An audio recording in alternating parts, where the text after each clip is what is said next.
All right, and I'm going to present my screen just to you guys so you can see what's going on, and we'll start talking about what's up. All right, so you have a new lesson here that we're working on, kitchens and bathrooms. We went through we went through one of the Teach Me 3D class lectures. I talked to you for a little while. We talked a little bit about just some basic information regarding kitchens. And we should be good to maybe tackle a project on our own. So here's where I'm going to leave us. What's up, Evan? Not much. What's the plan for today? All right. Well, I'm already moving forward on it. So I'm going to give you content and instructions on what's going on. And just a heads up, we are recording right now, so I'm going to be able to post this on YouTube when I'm done. All right.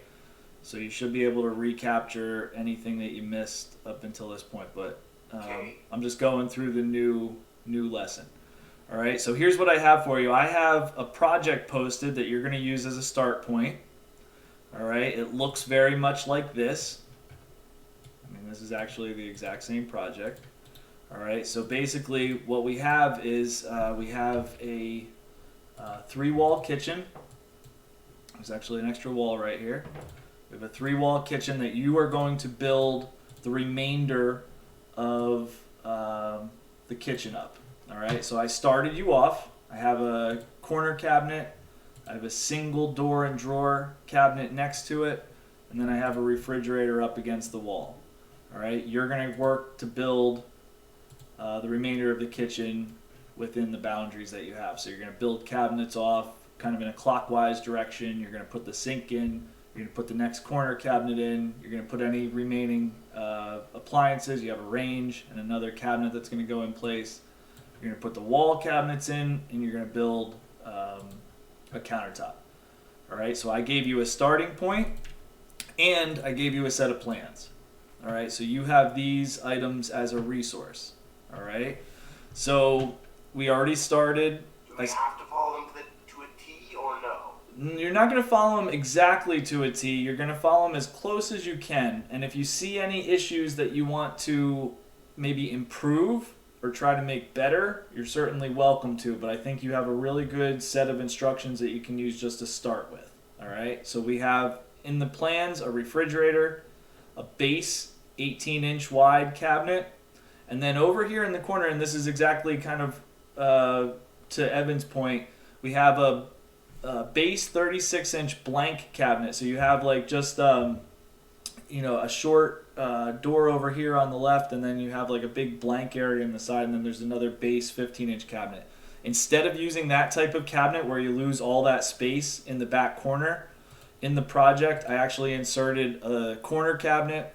All right, so that allows you to access all of the space that's back in here in the corner. So I think that's a much better use for that space, and it's an improvement in the kitchen. So you folks are going to be able to access those corner cabinets so that you can use one in the other corner and improve that there as well. All right, but we have a rough layout of the kitchen and where everything is supposed to go.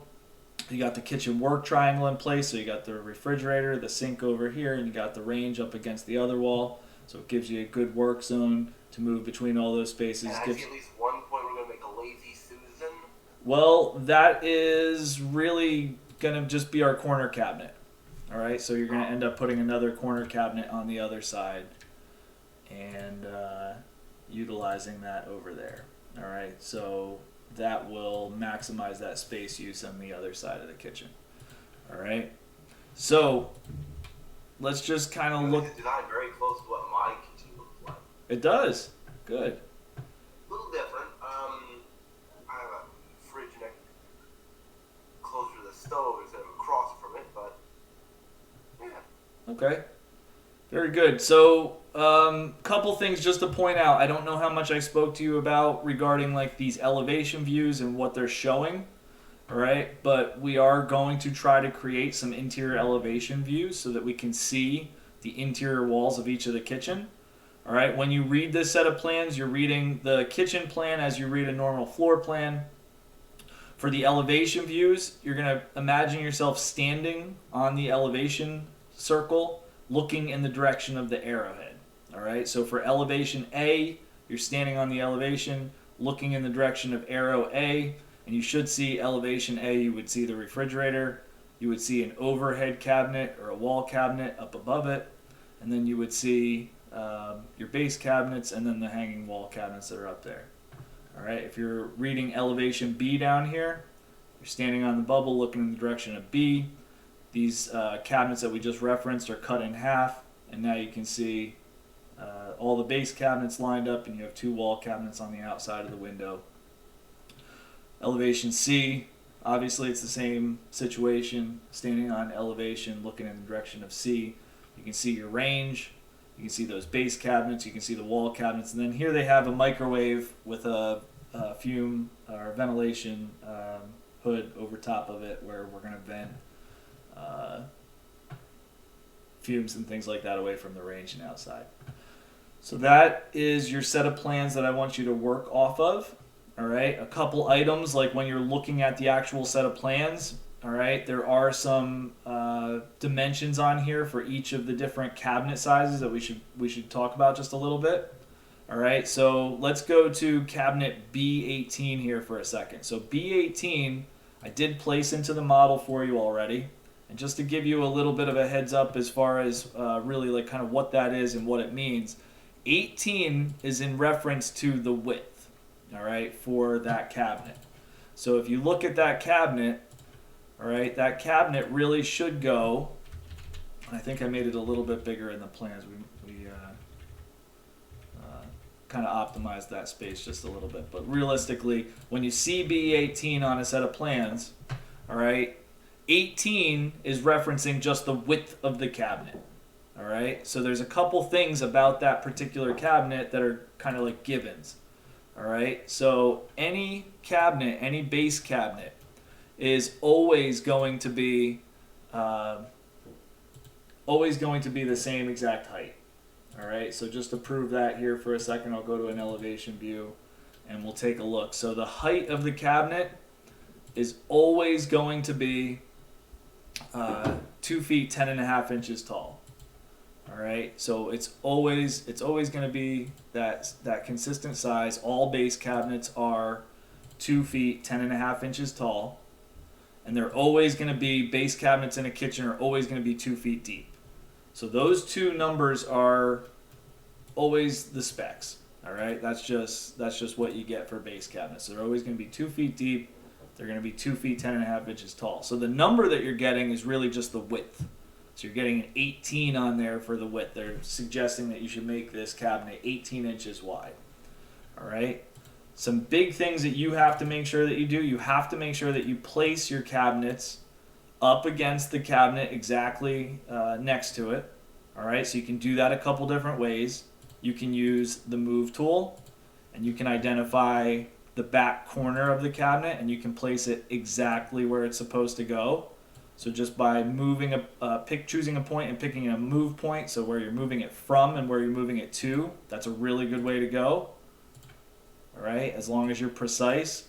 The other thing you can do, you can always use your align tool. So you can pick a reference line that's going to stay where it's at, and you can pick the corner of the cabinet that you want to move up against it or move up to it. And then you have to do that again to the back wall. But you want all the front faces of your cabinet flush. You want all of your cabinets flush up against each other. All right? So that's the same thing for obviously the corner cabinet and for the wall cabinets. You want those up against the back wall, flush up against each other. The refrigerator I did put in for you already.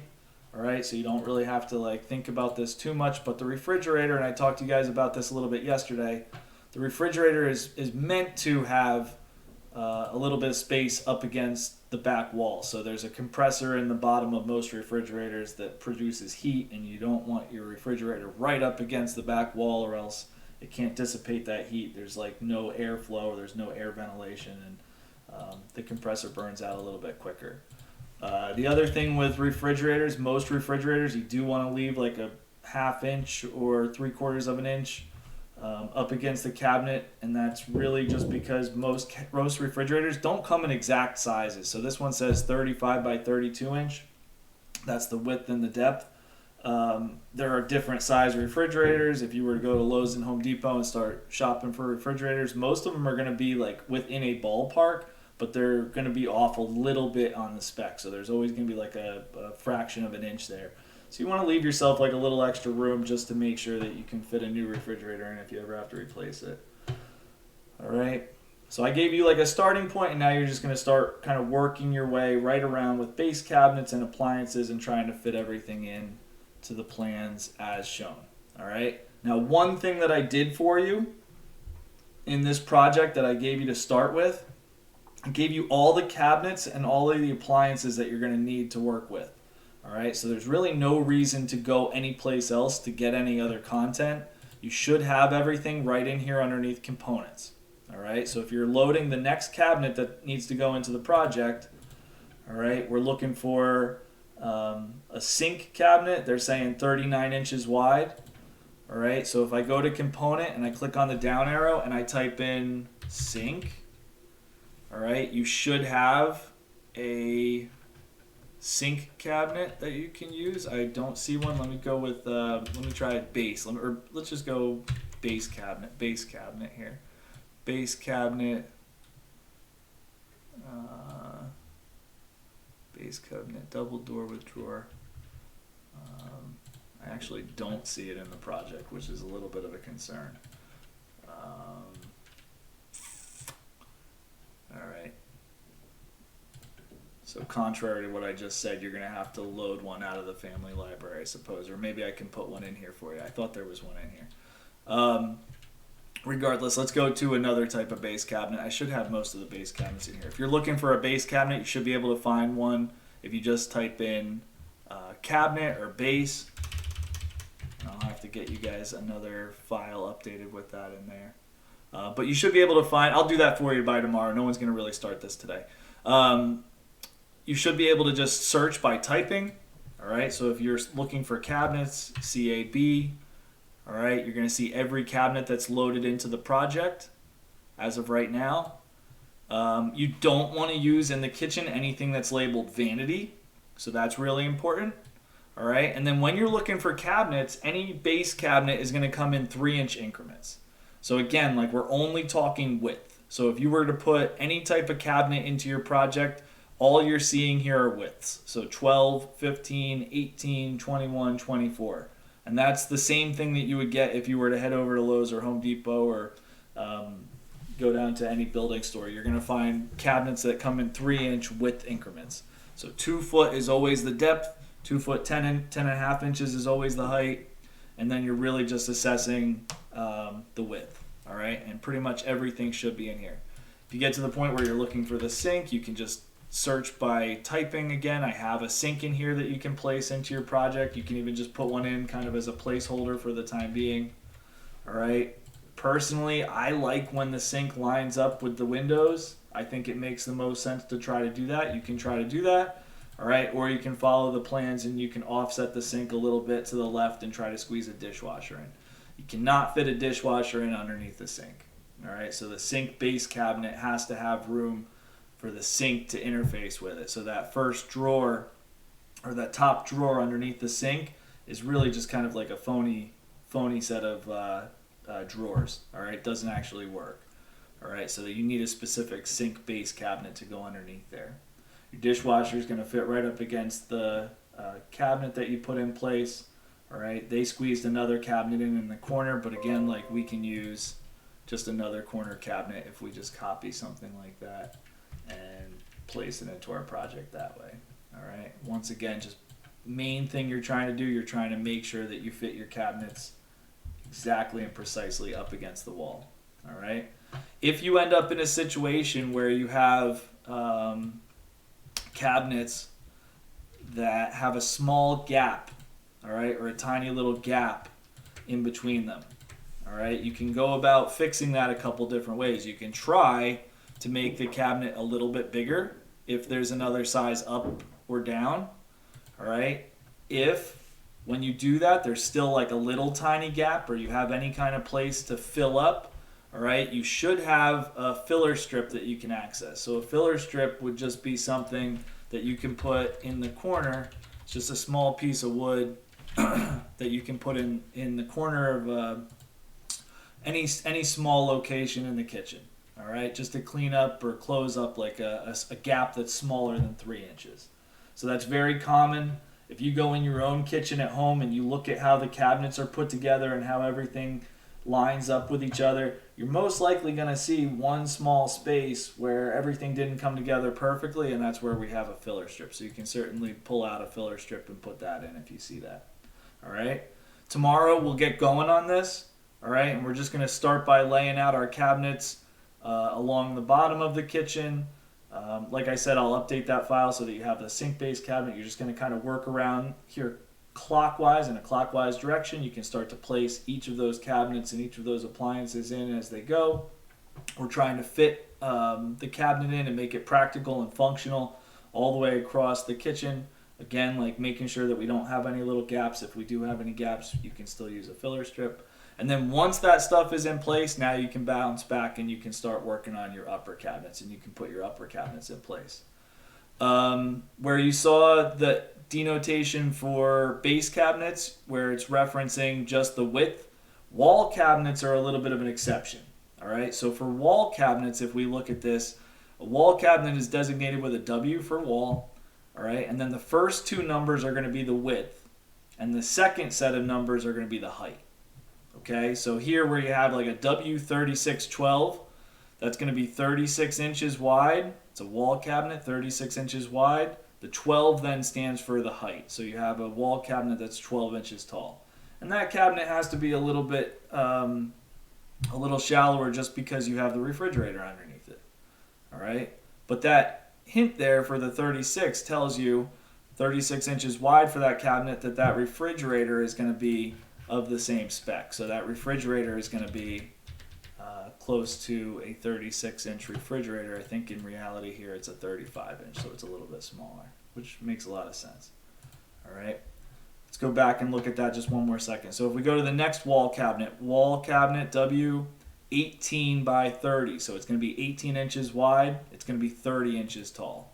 All right, so if we look at that next wall cabinet that's placed in here, 18 inches wide, 30 inches tall. Any wall cabinet that you put in over top of a base cabinet should be the same width. All right, so down here underneath it, you have a base cabinet of 18 inches wide. Up above it, you have a wall cabinet that's 18 inches wide. Over here in the corner, we have like that little corner spot. We would want the left side of the cabinet to be flush.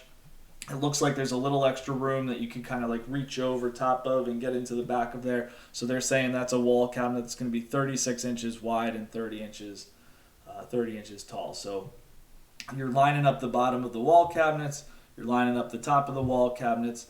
There's no dimension in here that tells you exactly how high the wall cabinet has to be up over top of the countertop. Usually it's going to be about 1.5 feet. All right, so 1.5 feet is typically appropriate there, although that rule can kind of be broken. They do have an 84-inch dimension from the top of the finished floor to the top of the cabinet height, so I guess you can just kind of key in off of that. Let's see, there's a microwave that goes in underneath the wall cabinet over top of the range. I'm most likely just going to put in like a fume hood or something like that you guys can load in later on down the road, so you can kind of just fit something like that in there. I'm unaware of a microwave wall microwave that we can put into our project, so for right now I think we'll just kind of stick with something there. All right, I think that should absolutely get you guys going. All right, when you get to the point where you have all your base cabinets in place, and you have all your appliances in place, and you have all your wall cabinets in place, then we're going to transition over to modeling the countertop. So I don't model the countertop until everything is precisely laid out for base cabinets, wall cabinets, kitchen appliances. You don't want to spend the time that it takes to build the countertop until you have everything perfectly lined up and the plan is in order. All right? It takes too long to set up the kitchen countertop and to adjust the height and everything like that, just to go back and have to manipulate it and change it later on. All right, so get all of your base cabinets in place, get all of your appliances and plumbing fixtures in place. you can turn in like a rough draft at that point, and then we'll go back and we can add the countertop after that fact. I would very much like to try to get this started tomorrow in the beginning of the class period. I think you're going to have probably more questions on this than you've had with many things, but we're going to be able to talk through that stuff and work through it. And I would love to see people with like a rough draft of the kitchen with just base cabinets and wall cabinets by the end of the class period on the 30th. All right. I'm going to put the YouTube recording that I just made for you guys up on Classroom so you have that as a reference. And then again, once you get your cabinets, your base cabinets inspected by me, and you get your appliances inspected, and we make sure everything's fitting in the kitchen, people that are ready to start moving ahead and building the kitchen countertop can then go ahead and do so. All right. I'm going to cut the recording off